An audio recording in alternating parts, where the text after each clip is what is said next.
दोस्तों, हमारे हृदय में सुख का सागर हिलोरे मारता है तो वेदना, अशांति, परेशानी हमें खिन्न करती है, हमें अवसाद में ले जाती है। वेदना, अशांति और शोक सामान्य सी बातें नहीं हैं। युग युग से इंसान का इसके साथ अभिन्न रिश्ता रहा है। समाज में कहने को तो लोकतंत्र है, कहने को तो प्रगतिशील समाज में लोगों द्वारा शासित सरकार है जो जन कल्याण के निमित्त कार्य कर रही है। लेकिन सृष्टि के आरंभ से लेकर आज तक समाज दो वर्गों में बटा रहा है। एक वर्ग जो कि सुविधा भोगी है, जो कि साधन संपन्न है, और एक वर्ग ऐसा है जो कि निर्बल है। कहा जाए तो पूरा का पूरा जीवन का ताना बाना साधनहीन और सुविधा भोगी इन्हीं के बीच की दौड़ है। जो साधन विहीन है वो सुविधा भोगी बनने की दिशा में हाथ पांव पटक रहा है, और जब उसे सही रास्ता नहीं मिलता, जब वो मनोवांछित अपने लक्ष्य को प्राप्त नहीं करता, तो दोस्तों अवसाद से घिर जाता है। संसार में हुकूमत, निज़ाम चाहे जो भी हों, चाहे जैसे भी हों, साधन विहीन और सुविधा भोगी के बीच में खाई कभी भर नहीं पाए। लेकिन ऐसा नहीं है। साधन विहीन, परेशान, वेदना, अवसाद से घिरा हुआ इंसान जीवन का जो दर्शन करता है, जगत का जो अवलोकन करता है, सुख की सैया पे पला बढ़ा, जीवन में किसी भी प्रकार की कमी को न महसूस किया हुआ जो व्यक्ति है, वो कुछ संवेदनाओं से अछूता रहता है। आज की जो कविता है, कवि हृदय दर्पण के माध्यम से हम प्रस्तुत कर रहे हैं। हिंदी के सुप्रसिद्ध कवि श्री रामधारी सिंह दिनकर द्वारा रचित है, और ये कविता इसी विषयक है। कविता का शीर्षक है शोक की संतान।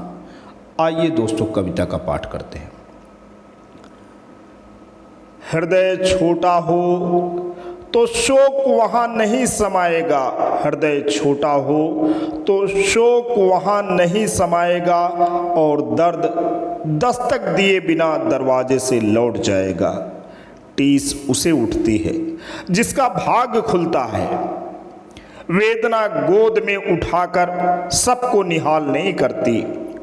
जिसका पुण्य प्रबल होता है वह अपने आंसुओं से धुलता है।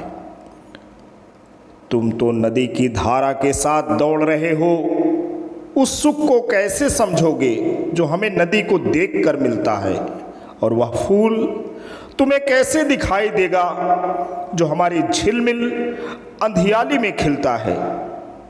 हम तुम्हारे लिए महल बनाते हैं, तुम हमारी कुटिया को देखकर जलते हो। युगों से हमारा तुम्हारा यही संबंध रहा है। हम रास्ते में फूल बिछाते हैं, तुम उन्हें मसलते हुए चलते हो। दुनिया में चाहे जो भी निजाम आए, तुम पानी की बाढ़ में से सुखों को छान लोगे। चाहे हिटलर ही आसन पर क्यों न बैठ जाए, तुम उसे अपना आराध्य मान लोगे। मगर तुम जी रहे हो, हम जीने की इच्छा को तोल रहे हैं। आयु तेजी से भागी जाती है और हम अंधेरे में जीवन का अर्थ टटोल रहे हैं। असल में हम कवि नहीं, शोक की संतान हैं। हम गीत नहीं बनाते, पंक्तियों में वेदना के शिशुओं को जनते हैं। झरने का कलकल, पत्तों का मरमर और फूलों की गुपचुप आवाज ये गरीब की आह से बनते हैं। दोस्तों ये रही कविता और इसकी अंतिम पंक्ति बहुत ही खूबसूरत है। हम गीत नहीं बनाते, पंक्तियों में वेदना के शिशुओं को जनते हैं। झरने का कलकल, पत्ती का मरमर और फूलों की गुपचुप आवाज़ ये गरीब की आह से बनते हैं। तो दोस्तों आशा ही नहीं पूरा विश्वास है कि गरीब की आह, उसका शोक, उसकी वेदना ईश्वर का दिया हुआ वरदान है। ये जो जागतिक अनुभव हैं जो गरीब को प्रत्यक्षीकरण के माध्यम से प्राप्त होते हैं, ज़रूरी नहीं कि सुखों की सैया पे लेटा हुआ इंसान, हर सुविधा सुख को प्राप्त करने वाला इंसान इन संवेदनाओं को भी महसूस कर पाता हो।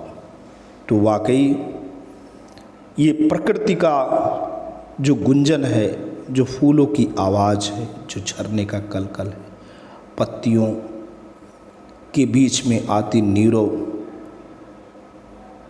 शांति है, आवाज़ है, वो गरीब की आह से ही बनते हैं। तो दोस्तों आज के लिए इतना ही।